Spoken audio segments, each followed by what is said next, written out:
This is CGTN, China Global Television Network.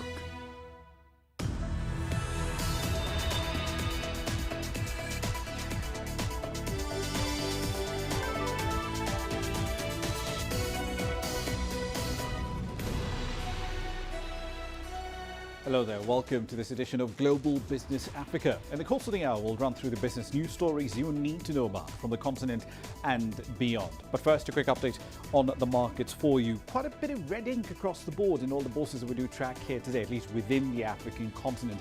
Naspers dragging the all share in South Africa lower with a 1.22% decline in today's session. The mining majors over there, Anglo American, BHP, Goldfields, AngloGold Ashanti, they're all closed lower too, falling by anywhere between 0.5% and 2% today. Ghana's composite index has risen to its highest level all year with a rise of over 4.5% today. It's getting back to levels that we last saw in 2018. Here's what's in the pipeline for you tonight. Ethiopia plans to raise its expenditure for its next budget by 18%. Egypt prepares to issue Islamic bonds for the very first time. And the G7 reach a historic deal to get multinational companies to pay a lot more tax. All right, then, our starting point today is budgets in East Africa. We'll cover Ethiopia and Kenya tonight, but our starting point is Ethiopia. The cabinet over there has approved a $13 billion draft budget for the coming fiscal year, which starts in July. Now, that is an 18% increase compared to the one that was announced back in June 2020 as reforms, including privatization, improved revenue collection. The budget is said to be one that is pretty much in line with the ruling Prosperity Party's 10-year plan, which the party expects will transform the country's productive capacity. The Ethiopian economy has taken quite a hit from what the government calls law enforcement operations in the Tigray region of Ethiopia. The increase was required in this year's budget due to spending for the operation and to cater for spending for those affected by drought in that region.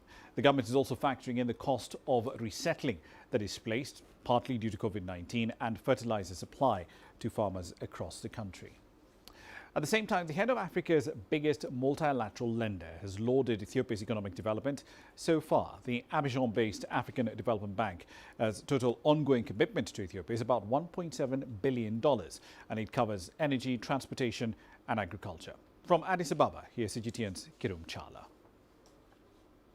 The African Development Bank has invested more than $1,700,000 in Ethiopia in just a few years. And this significant financing has been allocated to projects which concentrate on areas such as agriculture, energy, water, sanitation and transportation. In his visit to Ethiopia, where he met his host Prime Minister Abiy Ahmed, AfDB President Akinwumi Adesina said remarkable results are now being seen in all areas. The African Development Bank has invested in this country $1.7 billion. And we are proud of it. And it goes into areas such as agriculture. I want to thank the Prime Minister and praise the government for what you're doing in agricultural transformation in terms of the integrated industrial parks that you have all over the country. We invest a lot in energy, in water, in sanitation, in transport. Ethiopia is one of the countries in the African continent with a strong and long-standing relationship with the Abidjan-based lender. Adesina says Ethiopia's continental role has been irreplaceable. You know, Ethiopia is special when it comes to Africa.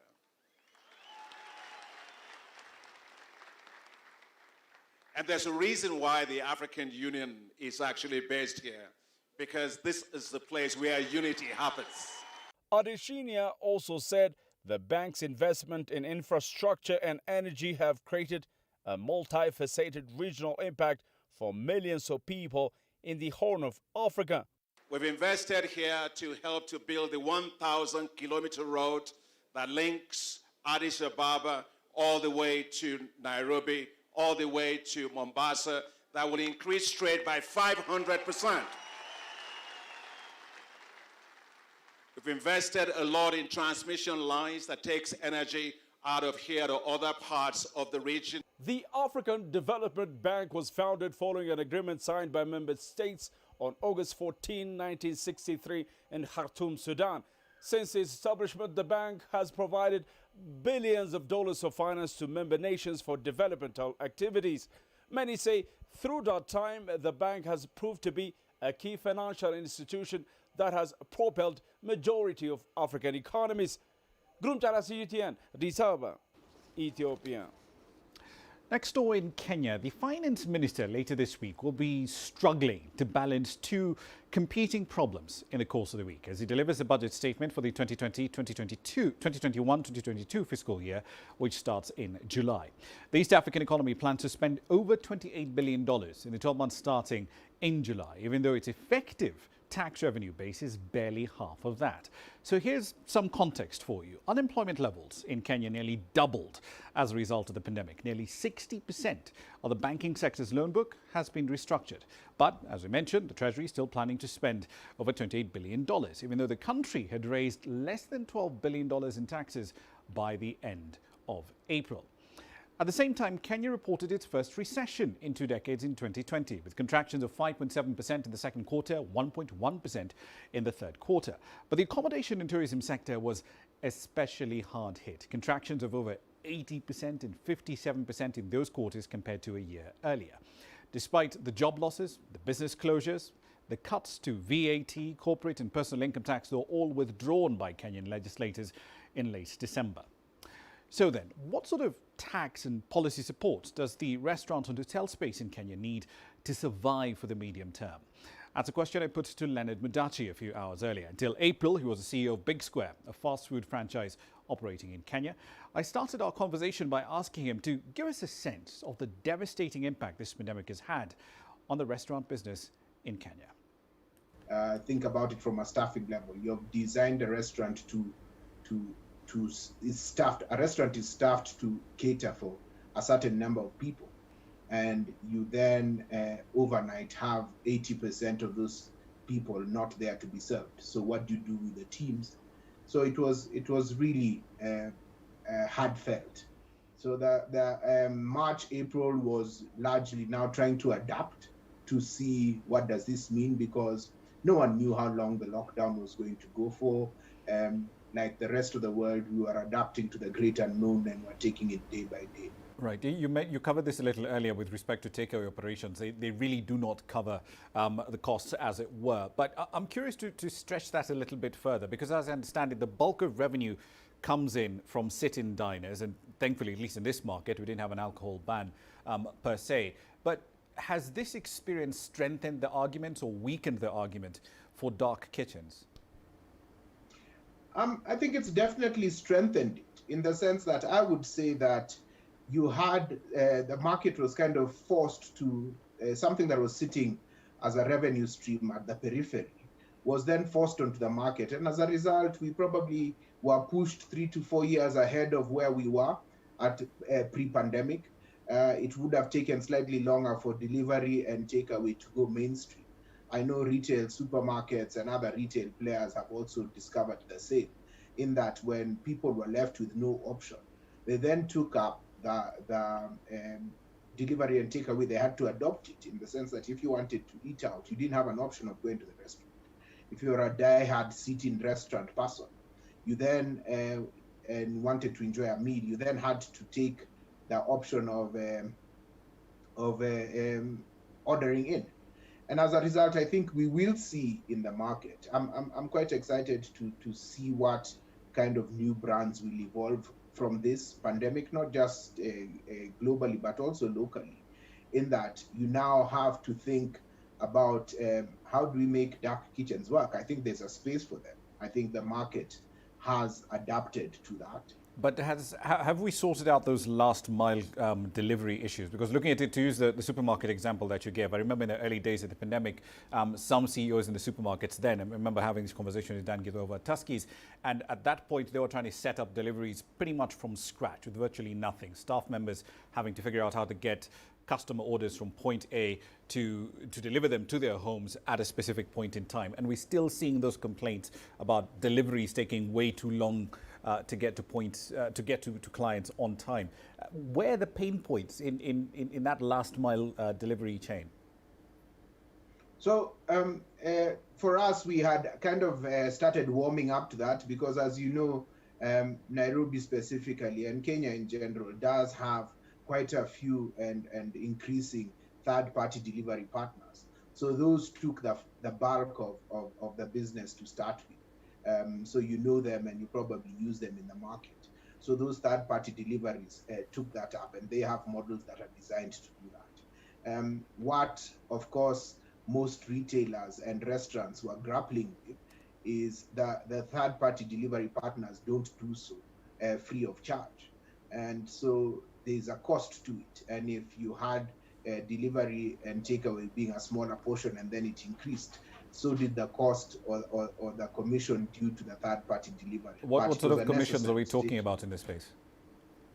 They range between, in a Kenyan context, they range anywhere between 12 to 18%. Maybe some delivery partners as high as 20%, but it's all up to, I guess, scale and negotiation ability of the independent restaurant operators. How does that compare, though, to say the same service being offered in Barcelona or in London? Based on the trends that I've been reading about, I think you should compare it two ways. One is that what is other markets doing, and I know other markets. Other markets, we are about the same. Maybe more mature markets are more expensive. Some are here in London and New York going as high as 25 to 30%. But you can compare it now with an internal developed model, because internal developed models tend to go to about 6 to 8%, maybe as high as 10. And that's what you're looking at. And that's why there was a rush to develop different options. And the digital service tax, of course, that was introduced from the 1st of January, that certainly didn't help matters, did it? No, it doesn't. And I think there's a whole barrage. I think a conversation needs to be had about the taxes, because let's not forget that it was not only digital service tax. There was 1% minimum tax, which also reared its ugly head in the same space. And it's something that is now being settled or being determined by the courts. But it is a challenge.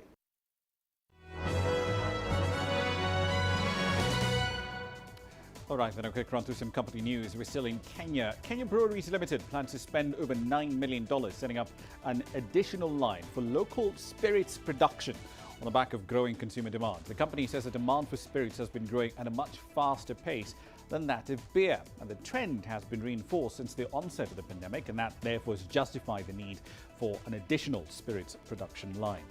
The Safaricom-led consortium dubbed Global Partnership for Ethiopia signed a license agreement with the Ethiopian government. This comes after it won one of the 2 telecom licenses that were on offer in the second largest country in Africa by population. The consortium is made up of Vodafone, Japan's Sumitomo, the UK's finance agency CDC Group. It completed the payment of the $850 million license fee on Wednesday, the 2nd of June, according to authorities in Ethiopia. Google says it'll make changes to its global advertising business to ensure it does not abuse its dominance, effectively bowing to antitrust pressure for the first time in a landmark settlement with French authorities. The deal with the French competition watchdog could help rebalance the power over advertising in the favor of publishers, which held sway over the business but in the pre-internet era, but lost control with the rapid rise of the likes of Google and Facebook. And finally, Apple employees have launched a campaign to push back against Tim Cook's plans for a widespread return to the office. It follows an all-staff memo last week in which the Apple boss said workers should be in the office for at least 3 days a week by September. But staff members are demanding a lot more flexibility. Apple's policy has allegedly already forced some employees to quit. That's a run through your company headlines.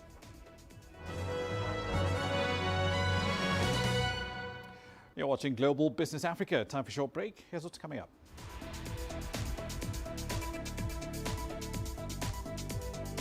Egypt is preparing to issue Sukuk bonds for the very first time. And the US carrier United Airlines is launching a daily service between New York and Johannesburg. Details coming up next. The world economy as we know it is about to change. Global business reports highlight emerging markets, developing countries, and dynamic sectors worldwide. We feature top analysts and newsmakers to provide perspectives on every facet of business. From an on-the-ground perspective, we provide you with balanced and objective assessments. Fast, sharp, and insightful. Global business. Only on CGTN. Every story starts out like this. Okay. We'll head up now. But beyond the rush of the numbers, there's always a more fundamental question. What happened? Who has been affected? When market-moving decisions are made, who's responsible and why? Let's get some reaction on ground. Joining us in Johannesburg is Sutra. Hello, Naro. This Well, of course. is how all stories begin. See how they end. Only on Global Business.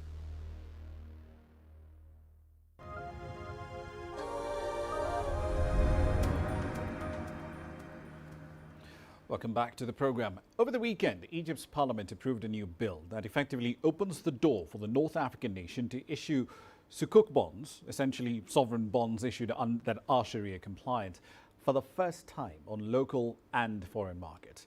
The bill received cabinet approval last November. It's now waiting for the final vote of 2/3 of a majority of MPs. If it gets that, it paves the way for Egypt to get into borrowing from the sukuk market, which had $2.7 trillion in transactions around the world by the end of June last year. Egypt's sukuk bonds are expected to be offered in both local and foreign currencies. Now, throughout September and October 2020, Egypt issued sovereign government green bonds worth $750 million at home and also on the London stock market. They're the first of their kind in the Middle East and North Africa. Egypt has retained its top spot in the Middle East and Africa in the offshore and outsourcing industry. That's according to the 2021 Global Services Location Index report.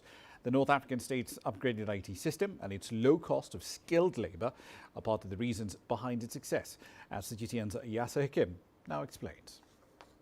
Mattel, a global customer service provider to thousands of clients in 29 countries, has opened 6 centres in Egypt, employing almost 8,000 people with plans for further expansions. Egypt has been an outsourcing offshore location for many years, right?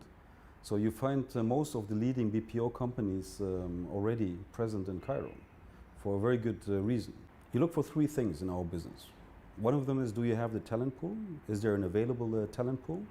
And by talent pool, we mean capable professionals who speak various languages. The second, as it's really a large industry, which is also quite competitive, the costs are quite important for us. And the third, we also need a location which is scalable. Now, Egypt combines those 3 pillars. We have a large scalable pool of very talented professionals who are multilingual, who come at a good cost, and we can scale them to high numbers. Mattel's growth here is a reflection of the strides Egypt has achieved in this sector. According to the Kearney report, Egypt accounts to 17% of the international outsourcing market. It has 250,000 employees in the sector and serves 100 countries in 20 languages. This success is mainly owed to the long-term strategy led by the government's Information Technology Industry Development Agency, or known as ITIDA. We have a diversified government incentives program to make sure that it is directed toward attracting the right investors and in the right areas that are of interest to us and the emerging technologies. Like, for example, we provide extra incentives when it comes to artificial intelligence, cybersecurity, cloud, Internet of Things, and so forth. Also, we have investment, government investment that is increasing year over year. Government is investing heavily in providing training programs to our talent pool, and we do train on technical aspects as well as on language and on soft skills to make sure that our workforce is ready for the investments that is coming in. The North African country has been exceptional in the areas of embedded software, mobile app and web development, as well as localization services to Arabize software for Middle East and Arab-speaking countries. But for some investors, there's a need to shed more light on these attributes. Many US or European companies, Egypt doesn't pop up first when it comes to where we're going to outsource or offshore our solutions. You know, historically it has been India, it has been Eastern Europe, it has been the Philippines, right? But positioning in Egypt is something which we have to do more. So I believe the opportunity is actually to move Egypt in the top 5 or 6 with the right steps, with the right initiatives, with the right activities. Egypt's outsourcing and offshore business also stood out due to its performance amidst the coronavirus pandemic. Egypt has shown good resilience in the pandemic when it comes to the outsourcing business. We look in other countries, for example, they have suffered significantly when it came to the infrastructure availability, when the people went to work back from their home, availability of internet, availability of power, of laptops. When this all happened in Egypt, there was no interruption to the business, according to the testimonials that we had from many companies that invested in this sector in Egypt. We have massive national training programs in English, German, and French, also in Chinese. We will invest more in having promotions and campaigns that will reflect the right image of Egypt for the international investors in the international market. And the efforts continue to attract more foreign investors to this growing industry. Yas Hakim for CGTN, Cairo. China's new ambassador to the United Kingdom, Zhang Zhiguang, has arrived in London just 4 months after his predecessor, Liu Xiaoming, ended his 11-year tenure. Ambassador Zhang has also delivered his first message to the United Kingdom and Chinese citizens in the country. CGTN's Lawi Jabahil tells us more. 4 months after China's longest-serving ambassador ended his tenure here in London, there's a new man in the top job. Zhang Zhiguang is a veteran diplomat who's become the Asian country's 12th ambassador to the UK. It is such a pleasure to come to London, a city both ancient and modern, to take up my new post. We're still in a global pandemic, and so Zheng goes straight into 10 days of self-isolation here at the embassy. But he's likely to get straight down to business. The coronavirus and boosting trade are two issues that China and the UK are looking to work together on. Despite the impact of COVID-19, two-way trade and investment bucked the trend to register record growth last year. This speaks volumes for the great resilience and enormous potential of our business ties.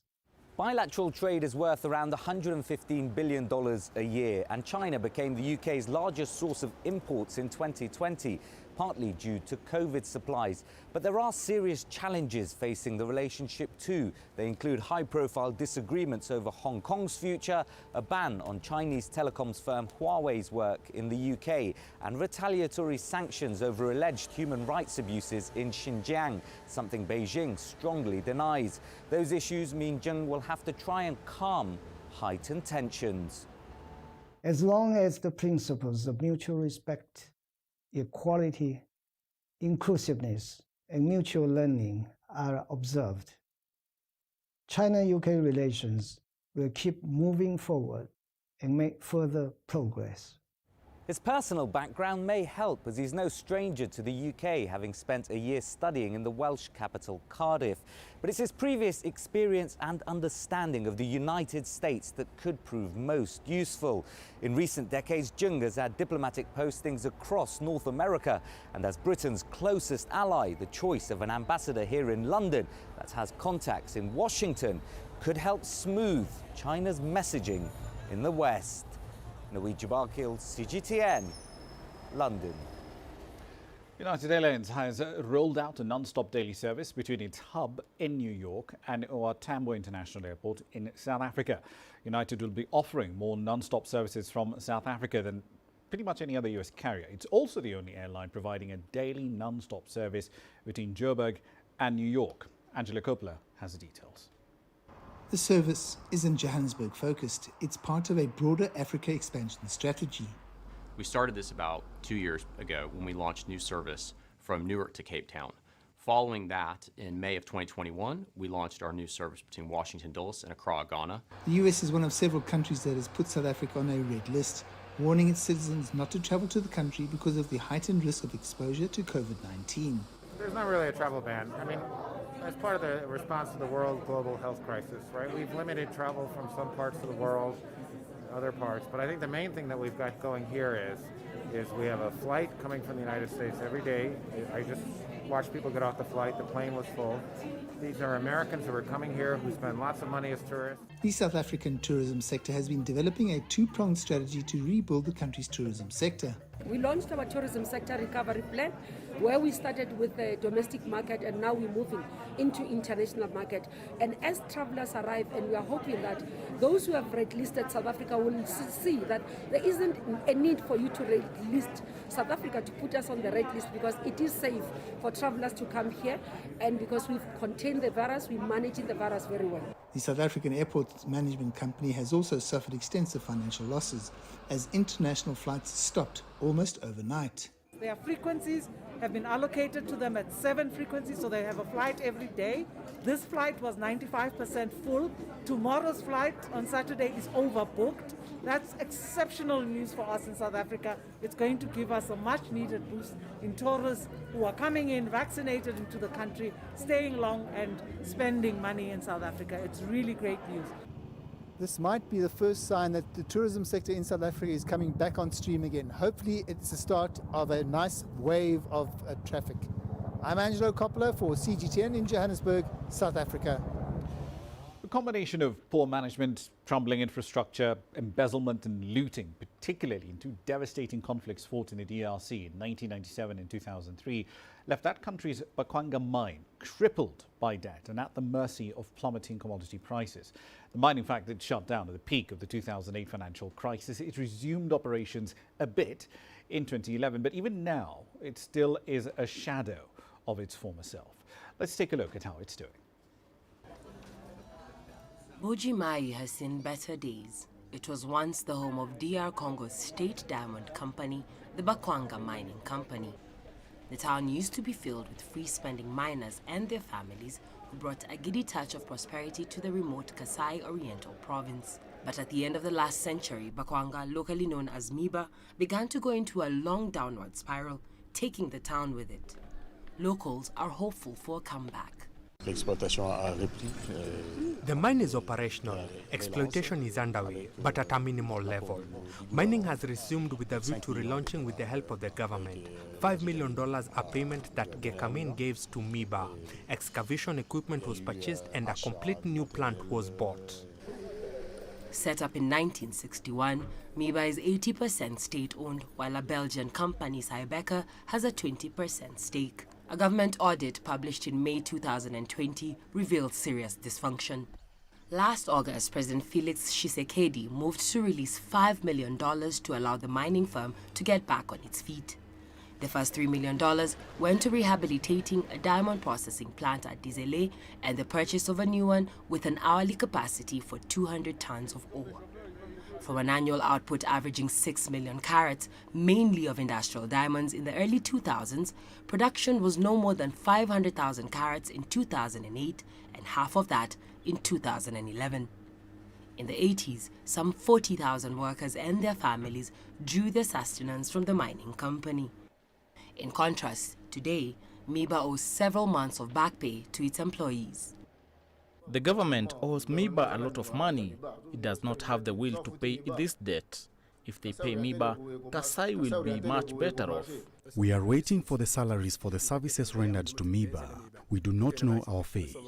We are like people cast away or refugees. We suffer greatly. Several of us have died without receiving a pension for services rendered. Operations have resumed in only one of the company's 13 zones. However, it is said it may easily have more than 40 million carats of diamonds and by itself represents 78% of MIBA's kimberlite reserves. Meanwhile, the resumption of activity by MIBA appears to have little impact on the people of Mbujumai. Alexandria Majala for CGTN. Now, if this next story makes you do a double take, don't worry, you're not alone. Authorities in Nigeria say they are open to exploring opportunities in digital currencies. Yes, you heard that right, and that's despite a recent ban by the central bank, no less, on the use of cryptocurrencies in the country. The revelation by the central bank aligns with trends we're seeing elsewhere in the world, particularly in developed nations, where a host of countries are thinking about or even launching their own central bank-backed digital currencies. Here's CGTN's Kelechi Emekalam with this report from Abuja. The central banks around the world are in the process of launching their own digital currencies, including in Nigeria, where the governor of the Apex Bank says that digital currencies have a place in Nigeria. I've heard about digital currency. We are working on it. We have set up our committee on CBN, and I can assure everybody that digital currency will come to life even in Nigeria. The remarks of Nigeria's central bank governor, Godwin Emefiele, are in sharp contrast from the bank's stance of being averse to the adoption of cryptocurrencies. The Apex Bank had on February the 5th prohibited the use of cryptocurrencies for transactions. But conversations at the latest Monetary Policy Committee meeting indicate that the bank may be reconsidering its decision, and experts have welcomed the development. The fact that they are considering it is a huge plus already in the first place. Because when you consider the fact that central banks are built to be risk averse, that's a huge deal. Cryptocurrency in itself is innovative, right?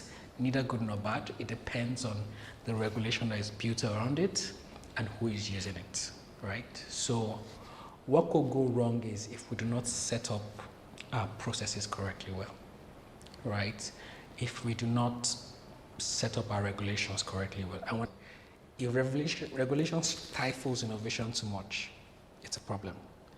If regulation lets loose too much, that's a problem also. If we're going to do a digital naira, we need to get the proper experts to build out that technology. Despite the ban on cryptocurrency in Nigeria, there's been an upsurge in person-to-person transactions. The growth has placed the West African nation among the world's largest cryptocurrency markets. It's an easy way for transfer of value from one person to the other, right? So if you're in a scenario where you need to transfer money to somebody, pay for something, and you look at the bank charges, and you compare that you can do it better, faster with crypto, that's one reason why you want to go the cryptocurrency angle. The second thing is, which we shouldn't avoid, is just money making, right?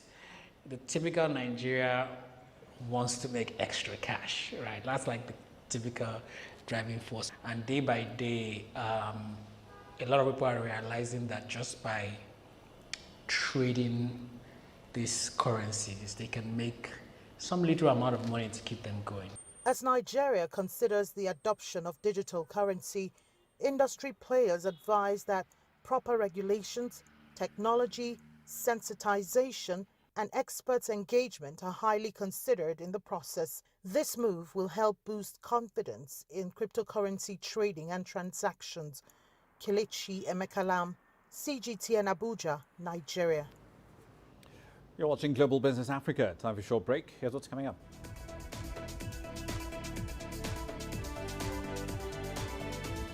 The G7 has reached a deal to make multinational companies pay more tax, but is this a deal worth taking seriously? And several Indian cities are reopening after weeks of lockdown. The details are coming up next.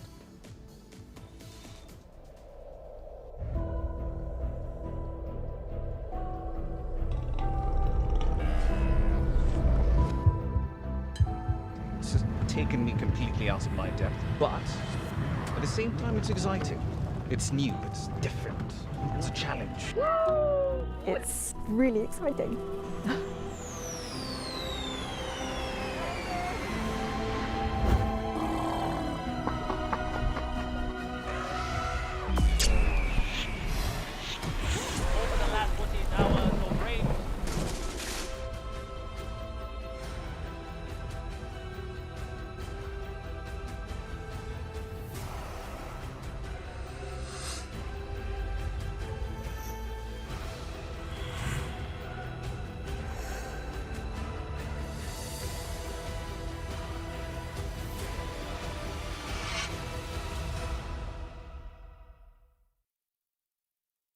business in Africa is at a crossroads. We celebrate those who are adopting and thriving despite the challenges, from grassroots to big businesses. Global Business takes you along for the ride as we track the making of a giant. Only on CGTN. How will your world change today?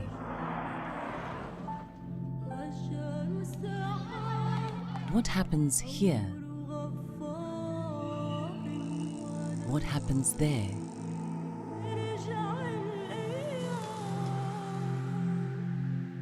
Or what you make happen for yourself?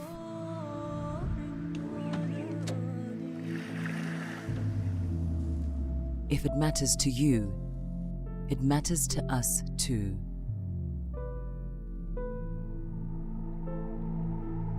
Your stories are the stories that need to be told. Africa Live. Find your voice.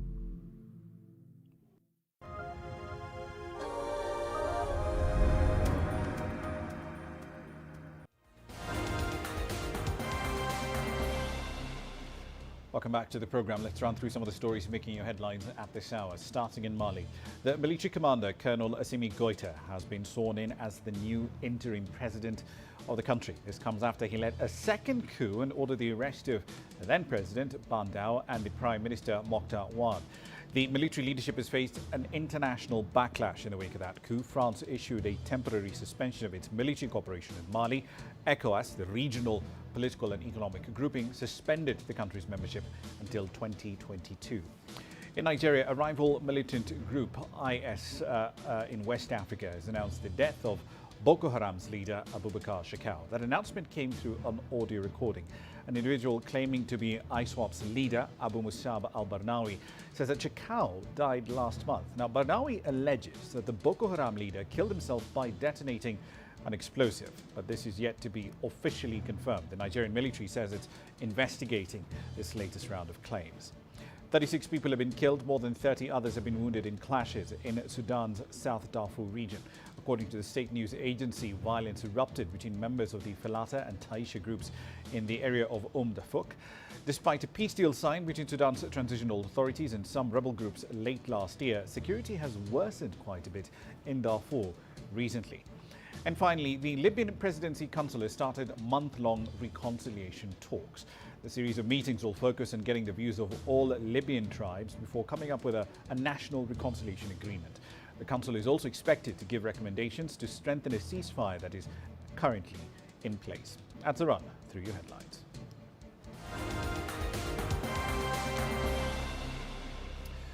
Into the business of taxation now. Shares of US tech giants barely reacted really on Monday to an interesting global minimum corporate tax deal agreed to between the world's richest nations. Now, analysts say it'll take the backing of low tax nations too to have any meaningful impact on the company's bottom lines. The group of 7 advanced economies agreed over the weekend to back a minimum global corporate tax rate of at least 15%. And the focus will now shift to the G20 for a much wider agreement on these new tax proposals. Analysts say that the tax deal wouldn't really hurt companies unless it's agreed with tax-haven countries like Ireland, the UK, who's an island in particular. Its economy has been booming with an influx of billions of dollars in investment from multinationals, mainly due to its low corporate income tax rate of 12.5%. So let's look at the details of the weekend's meeting, what that implies for tax policy moving forward. Elena Casas joins us now live from London.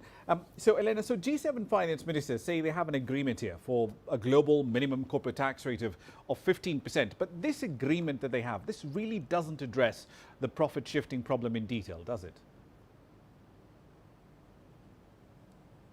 Well, the reason why, as you said there, Ramah, the stock prices of these big US multinationals have hardly moved today, is that a lot of that detail in terms of where exactly this new tax will be collected and how have yet to be ironed out. That nitty-gritty debate is set for the G20 finance ministers to work out at a summit in Venice in July. The rough idea is that a company's home country will leverage this tax on the difference between their global profits and those that have already been taxed. So it's aimed at getting at the part of their profits that currently can be reported in tax havens and is subject to very little taxation at all. But how these tax revenues will be split with the countries where the multinationals are making these profits, especially developing countries, has really yet to be hammered out. The draft on the table says countries will also be awarded new taxing rights of at least 20% of profit over a 10% margin for the biggest firms. But it's not clear which companies this would actually include. Amazon, for example, might be able to avoid it because last year it only reported a global profit margin of 6.3%, which would be too low to be included under that pillar of the tax plans. So that means the talks are set to focus on what's called segmentation. That would be carving up the more profitable bits of the company to make them liable for tax. But all of this is still yet to be agreed and could yet change.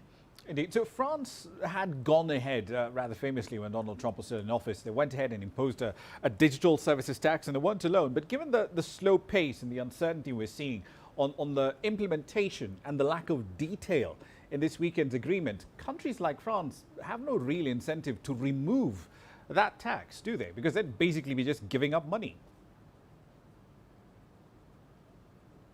Well, as you say, it's likely to be months, if not years, before this multilateral tax is actually likely to be in place. After the G20 finance ministers, it needs to go to the OECD, where 139 countries are represented. So this is all likely to take 2 or 3 years. And France has made clear it's not going to drop its own digital tax, at least until a new tax is in place. Now, that tax skims off 3% of a company's global revenues, and France does see it as leverage in these negotiations, since the US thinks it's an unfair move against American companies and it wants that tax dropped. But under these new minimal tax plans, France would be able to collect about 10 times as much tax as the existing digital services tax. So it is far better, certainly from the point of view of the French taxpayer. The current digital services tax only made about 400 million euros for the French Treasury in the last fiscal year. So the French Finance Minister Bruno Le Maire has also been very clear that this 15% minimum is a floor, not a ceiling, and France is going to push to raise that rate higher. The French-based corporate tax rate, of course, is 25%, and the government there is very keen to force corporations to pay as much as possible at that rate. So ahead of this meeting, Ireland's finance minister, Ireland of course not a part of the G7, but Ireland's finance minister argued that there's a legitimate argument for smaller economies like Ireland to engage in tax competition because they do not have the advantages in size, population and so on that other large economies like the US, the UK, France do have. Does he have a point? Well, it's worth pointing out that since the agreement was made, the Irish Finance Minister Paschal Donohoe, who was present because he chairs the Eurogroup at the G7 meeting, did say that he doesn't believe it will stop his country attracting multinational investment and jobs.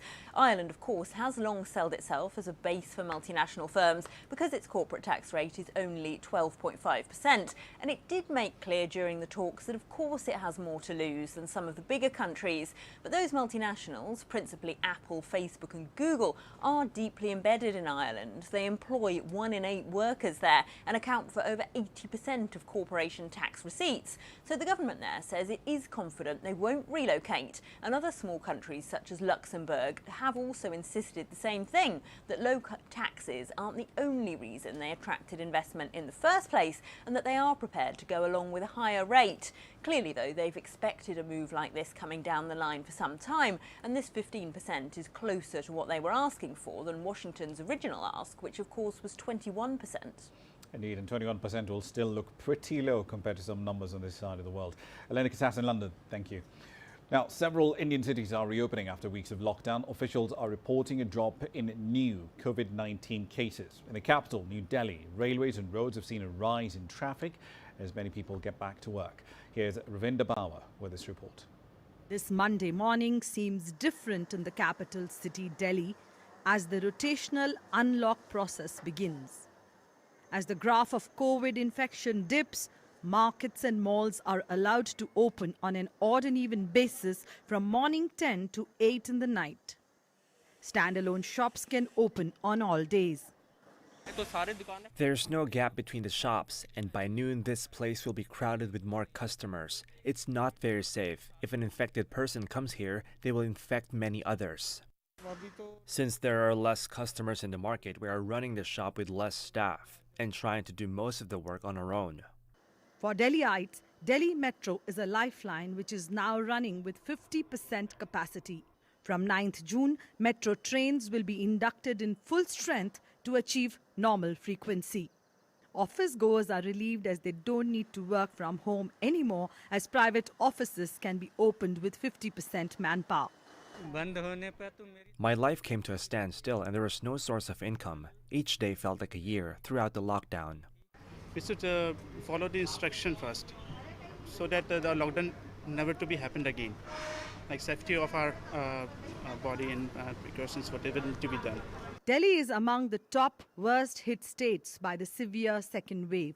Now that the danger of a third wave looms large, the government is being cautious in phase-wise opening of the city. Ravinder Bava, CGTN, Delhi.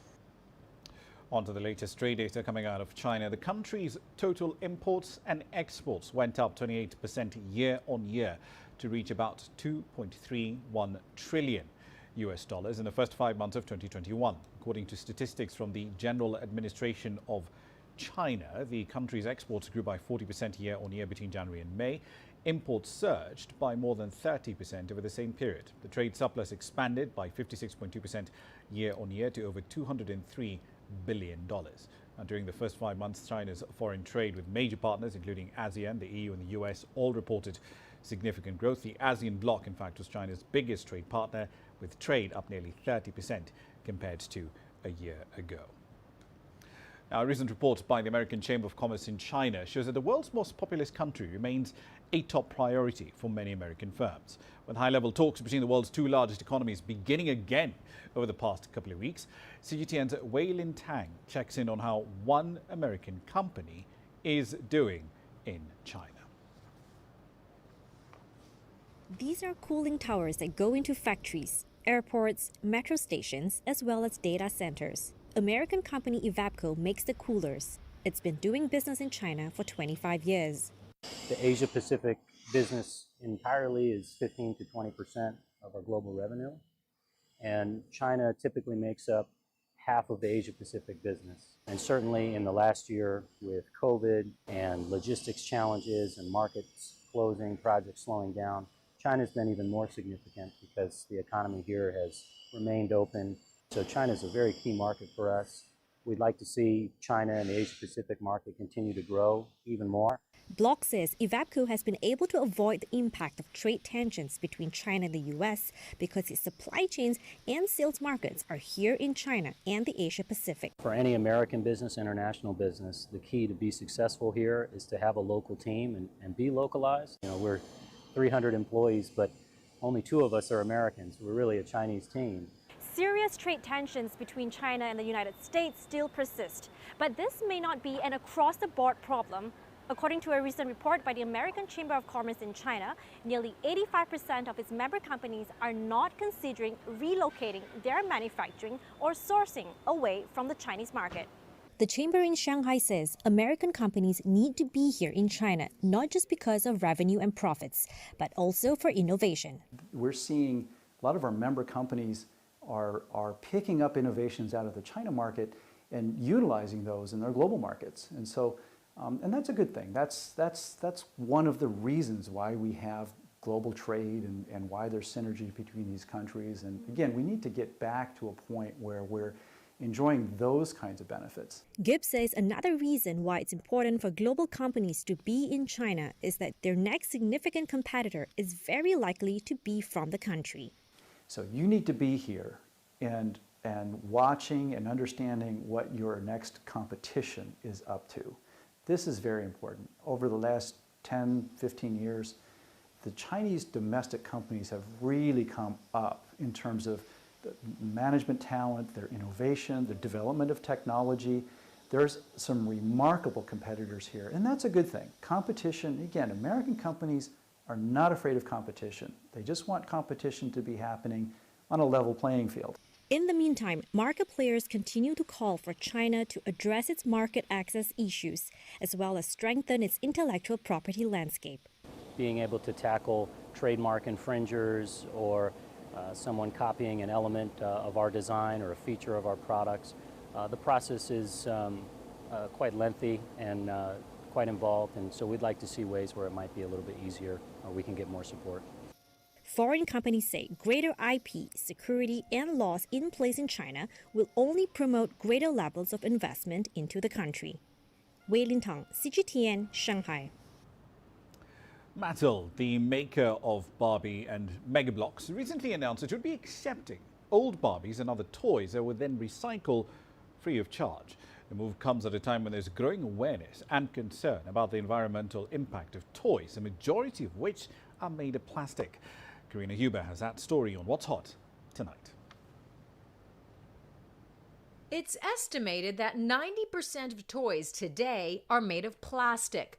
Growing concern about where all that plastic ends up is pushing toy manufacturers to launch recycling programs. Together, we can keep toys in play and give them new life. With Mattel Playback, fun comes full circle.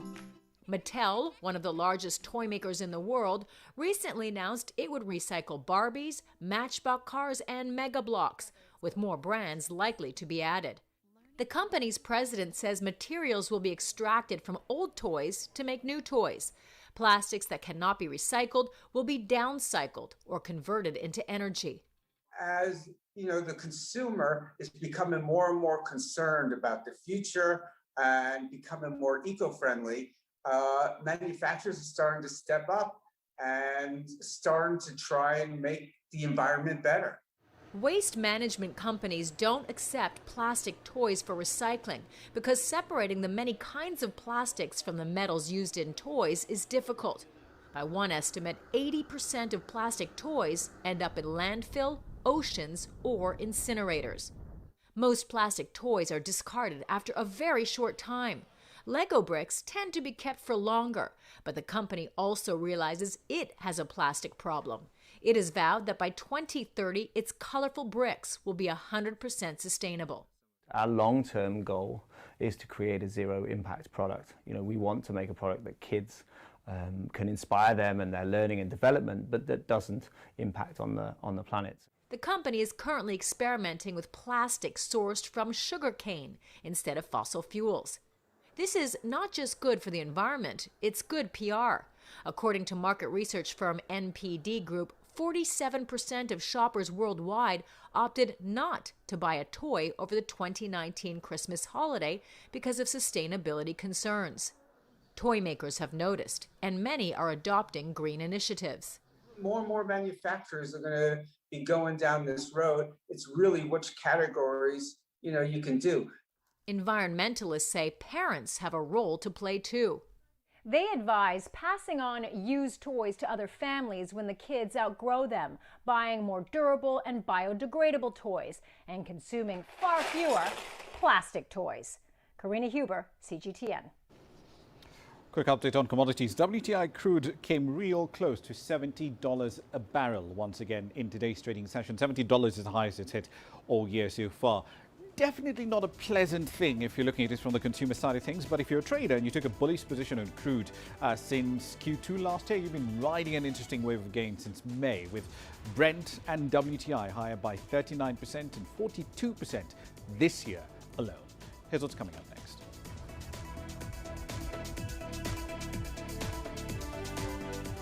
When we return, we'll look at a ride-hailing app that's offering solutions to Tanzania's growing transportation needs. When you look at Africa, what do you really see? Do you see fast-growing, endless deserts and parched earth? Or do you see the biggest opportunity for an agricultural revolution in a generation? Do you see crowded, unplanned cities or vast, untapped markets? Do you see a population at risk, or do you see a billion-strong opportunity to grow the next wave of multi-billion-dollar firms in Africa? When you look at Africa, what do you really see? Join us in Global Business and see Africa through our eyes.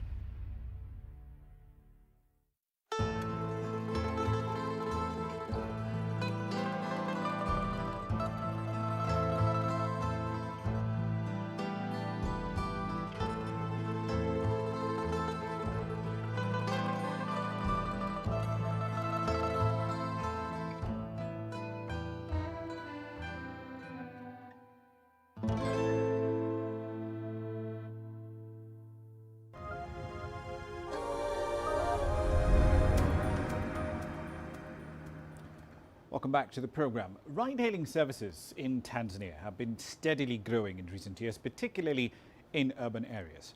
Tonight on Grassroots, CGTN's Isaac Lukando brings you the story of Twenzao. It's an intercity ride-sharing app that's trying to provide a solution to Tanzania's growing transport demand. Software engineer Amo Mushi quit his job 2 years ago to pursue an idea for a ride-sharing app. He recently launched Twenzao, a carpooling application that connects private car owners and passengers traveling in the same direction. He says profit is not his primary motivation. You have 5 different people, each traveling individually in their own cars. With a solution like Twenzao, 4 of these 5 people can choose to ditch their cars, and instead they all share the same car. Now that they are going in the same direction, you've cut down the number of cars on the roads, you've cut down on our carbon emissions, you've made our environment a much better place. Drivers on the app don't offer rides for profit, allowing them to offer lower prices than conventional means of transport. Some users say they're drawn to the app's safety features. I have observed that there is a women-only feature, that a woman can choose to ride in a female-only vehicle. It gives me confidence that I can travel without worrying about getting mugged. A bus ride to the northernmost part of Tanzania can cost up to $13 or more, and in certain months of the year, getting a ticket may be challenging due to a large number of travelers. Twenzao's developers believe ride-sharing may be a way to meet the country's growing transport needs. In 2018, the ride-sharing market globally was valued at over $180 billion.